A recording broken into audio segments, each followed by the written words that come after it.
Hi friends, ഇന്ന് ഞാനിവിടെ ഉണ്ടാക്കാൻ പോകുന്നത് സോയാ ചങ്ക് വരട്ടിയതാണ്. ഇത് ബീഫ് ഉണ്ടാക്കുന്ന പോലെ തന്നെയാണ് നമ്മളിതും ഉണ്ടാക്കുന്നത്. എന്നാൽ ടേസ്റ്റിനും ഒരു കുറവുമില്ല. അതുപോലെ തന്നെ നല്ല ടേസ്റ്റി ആയിട്ടുള്ളൊരു ഡിഷാണ്. നിങ്ങളെല്ലാവരും ഇത് ട്രൈ ചെയ്ത് നോക്കിയിട്ട് എനിക്ക് കമൻറ്റ് ഇടാൻ മറക്കരുത്. അപ്പോൾ നമുക്ക് വീഡിയോയിലേക്ക് പോകാം. അതിനുവേണ്ടി ഞാനിവിടെ ഒരു പാത്രത്തിൽ കുറച്ച് വെള്ളം അടുപ്പത്ത് വെച്ചിട്ടുണ്ട്. വെള്ളം കൃത്യ അളവൊന്നുമില്ല, ഏകദേശം ഒരു 2.5-3 കപ്പ് വെള്ളമാണ് ഒഴിച്ചിരിക്കുന്നത്. അതിപ്പോൾ തിളച്ച് വരുന്നുണ്ട്. അതിലേക്ക് നമുക്ക് സോയാ ചങ്ക്സ് ഇട്ട് കൊടുക്കാം. അത് ഞാൻ ഒരു 200 ഗ്രാമിൻ്റെ പാക്കറ്റ് മേടിച്ചിട്ട് അതിൻ്റെ പകുതിയാണ്. അതായത് ഇപ്പോൾ ഇതൊരു 100 ഗ്രാം ഉണ്ട്. ഇതൊരു 3 മിനിറ്റ്, ഒരു 2-3 മിനിറ്റ് ഒന്ന് തിളച്ച് വരട്ടെ. ഇപ്പോൾ ഇത് നന്നായി തിളയ്ക്കുന്നുണ്ട്. ഇതിലേക്ക് നമുക്ക് ആവശ്യത്തിനുള്ള ഉപ്പും കൂടി അങ്ങ് ഇട്ട് കൊടുക്കാം.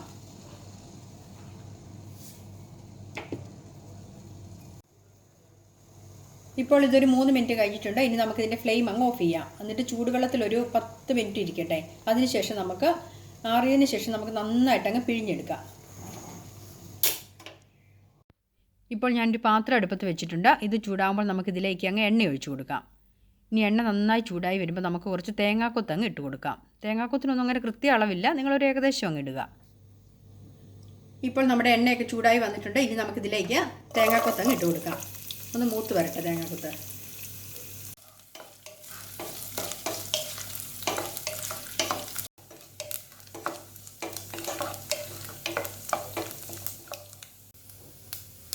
ഇനി നമുക്ക് വെളുത്തുള്ളി ഇഞ്ചി പേസ്റ്റ് അങ്ങ് ഇട്ട് കൊടുക്കാം. ഞാൻ ഒരു ചെറിയ കഷ്ണം ഇഞ്ചി, ഒരു 5-6 വെളുത്തുള്ളിയുമാണ് എടുത്തിരിക്കുന്നത്. ഇതൊന്ന് മൂത്ത് വരട്ടെ, നന്നായിട്ടങ്ങ് മൂക്കട്ടെ.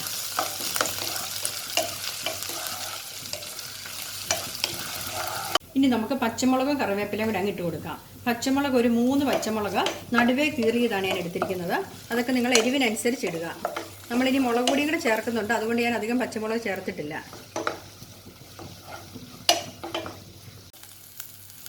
ഇതൊക്കെ ഒരുവിധം മൂത്ത് വന്നിട്ടുണ്ട്. ഇനി നമുക്ക് സവാള അരിഞ്ഞത് അങ്ങിട്ട് കൊടുക്കാം. സവാള ഞാൻ 2 സവാളയാണ് എടുത്തിരിക്കുന്നത്.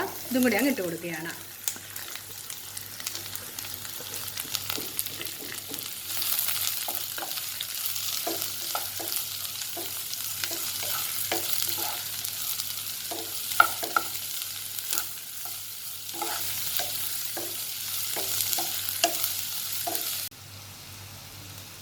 നമുക്ക് അല്പം ഉപ്പും മഞ്ഞൾപ്പൊടിയും കൂടി ഇട്ട് അങ്ങ് ഇതങ്ങ് വഴറ്റാം.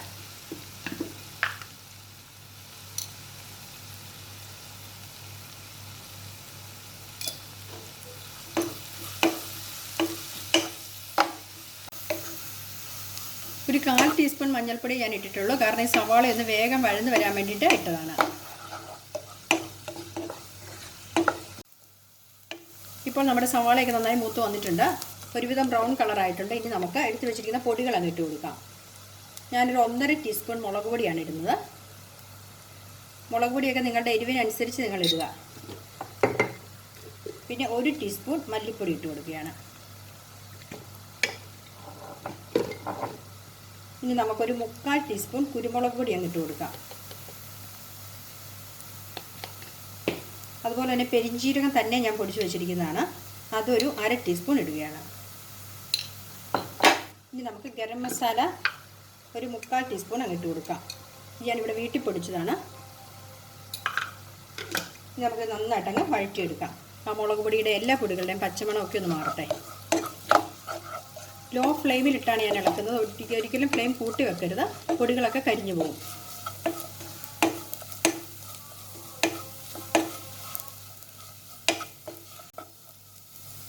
ഇപ്പോൾ നമ്മുടെ പൊടികളൊക്കെ വഴന്നു വന്നിട്ടുണ്ട്. മഞ്ഞൾപ്പൊടി ഞാൻ പിന്നെ ചേർത്തിട്ടില്ല, കാരണം നമ്മൾ സവാള വഴറ്റിയപ്പം ഉപ്പിൻ്റെ കൂടെ അങ്ങ് ചേർത്തായിരുന്നല്ലോ, അതുകൊണ്ട് പിന്നെ ചേർത്തിട്ടില്ല. ഇനി നമുക്ക് ചേർക്കേണ്ടത് ഒരു ചെറിയ തക്കാളി ഞാൻ അരിഞ്ഞു വെച്ചിട്ടുണ്ട്. അതും കൂടെ അങ്ങ് ചേർത്ത് കൊടുക്കുകയാണ്. ഇതും കൂടെ അങ്ങ് വഴറ്റാം. ചെറുതായതൊന്ന് വെന്തുടഞ്ഞു വരട്ടെ.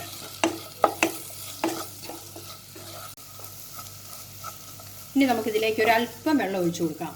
ഒരു 1/4 കപ്പ് തന്നെ ഇല്ല, 1/4 കപ്പിൻ്റെ താഴെയാണ്. ഇത്രയും വെള്ളമുള്ളൂ. തക്കാളി അത്ര പഴുത്തതല്ലായിരുന്നു, അതുകൊണ്ട് അതൊന്ന് ഉടഞ്ഞു വരാൻ വേണ്ടിയിട്ടുള്ളത്. നമുക്ക് ഫ്ലെയിം ഇച്ചിരി കൂട്ടി വെക്കാം.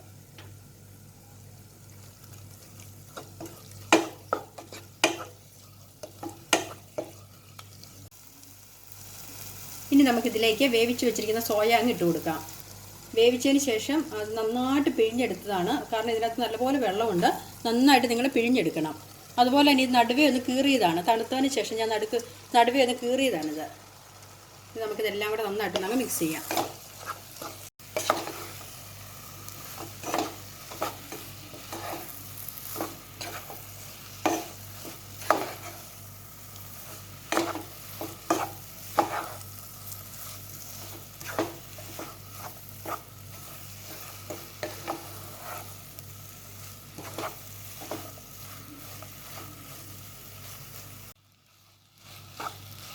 ഇങ്ങനെ ഇളക്കി വെള്ളം ഉണ്ടെങ്കിൽ നന്നായിട്ട് അങ്ങ് വറ്റിച്ചെടുക്കണം.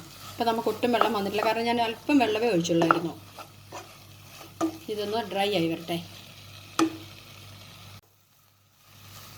ഇനി നമുക്കിതിൻ്റെ ഉപ്പൊന്ന് നോക്കാം. ഉപ്പ് അല്പം കുറവാണ്. നമുക്ക് അല്പം ഉപ്പും കൂടെ അങ്ങ് ഇട്ട് കൊടുക്കാം. ഇതൊന്നുകൂടെ നന്നായിട്ടങ്ങ് ഇളക്കാം.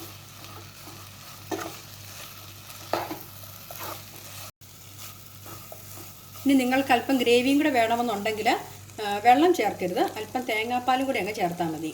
ഞാൻ പക്ഷേ ഇന്നിപ്പോൾ ഇവിടെ ഡ്രൈ ആയിട്ടാണ് എടുക്കുന്നത്, ചോറിന് കൂട്ടാൻ വേണ്ടിയിട്ട്.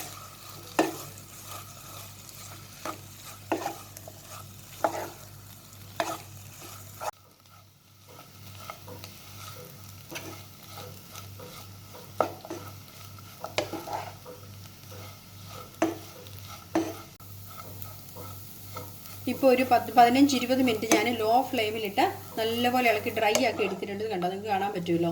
ഒന്നിലൊന്ന് തൊടാതെ കിടപ്പുണ്ട്. ഇത് നോൺ വെജ് കഴിക്കാത്തവർക്കോ അല്ലെങ്കിൽ നോയമ്പുള്ളവർക്കോ ഒക്കെ നല്ലൊരു ഡിഷാണ്.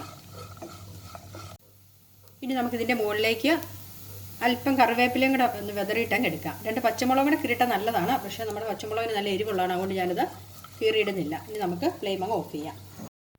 അങ്ങനെ നമ്മുടെ സോയാ ചങ്ക്സ് ഇവിടെ റെഡി ആയിട്ടുണ്ട്. ബീഫൊക്കെ ഇതിൻ്റെ മുമ്പിൽ തോറ്റുപോകും, അത്രയ്ക്ക് ടേസ്റ്റിയാണ്. നിങ്ങളെല്ലാവരും ഇത് ട്രൈ ചെയ്ത് നോക്കണം.